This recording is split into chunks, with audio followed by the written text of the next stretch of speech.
আজ আপনাদের সাথে শেয়ার করব একদম ঘরোয়াভাবে রান্না করা কাঁকড়া কষা রেসিপি। ঘরে থাকা সমস্ত উপকরণ দিয়ে খুব সহজেই একদিন এটা বাড়িতে বানিয়ে ফেলুন। খেতে কিন্তু হয় ভীষণ টেস্টি আর সাথে হেলদিও। আমি এখানে 10টা মতো কাঁকড়া কেটে ধুয়ে পরিষ্কার করে নিচ্ছি। ঠান্ডা জলে একবার ধোয়ার পরেও এটাকে আমি গরম জল দিয়ে আরও একবার ধোবো। জল গরম করে তার মধ্যে সমস্ত কাঁকড়া টুকরোগুলো দিয়ে জলটা উল্টে নেব, যাতে কোনো রকম একটুও নোংরা কাঁকড়ার মধ্যে না থেকে যায়। এরপর গ্যাস অন করে তাতে একটা কড়া বসিয়ে কড়া গরম হলে দেব সামান্য তেল।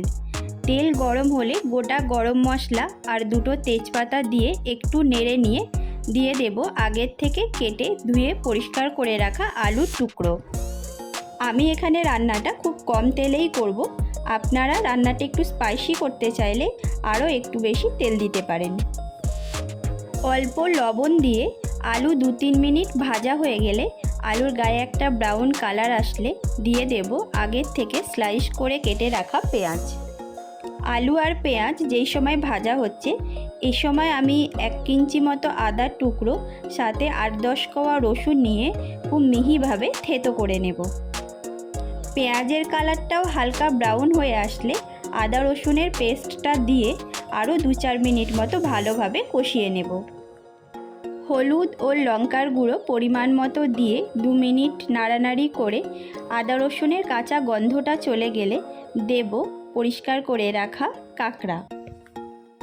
কাঁকড়া দেওয়ার পরে 5 মিনিট কন্টিনিউয়াসলি নাড়তে থাকবো, যাতে প্রত্যেকটা কাঁকড়ার গায়ে ভালোভাবে মশলাটা লেগে যায়।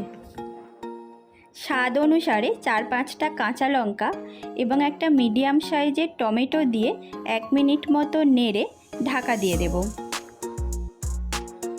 2 মিনিট পরে ঢাকা খুলে 1/2 কাপ জল দিয়ে আরও 4-5 মিনিট ভালোভাবে কাঁকড়াটা কষিয়ে নেব।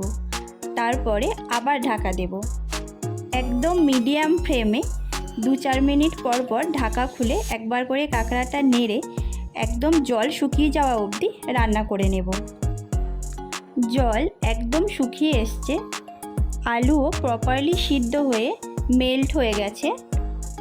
এখন ওপর থেকে কুচানো ধনেপাতা ছড়িয়ে একবার কাঁকড়ার সাথে মিক্সড করে নামিয়ে নিলেই রেডি আমাদের টেস্টি ঘরোয়া প্রসেসে রান্না করা কাঁকড়া কষা। কমেন্টে জানাবেন কেমন হয়েছে রেসিপিটা। ভালো লাগলে অবশ্যই লাইক করবেন। আর এই রকম ঘরোয়া রেসিপি দেখতে হলে আমাদের ইউটিউব চ্যানেল সাবস্ক্রাইব করে আমাদের সাপোর্ট করবেন এবং পাশে থাকবেন। Thank you for watching.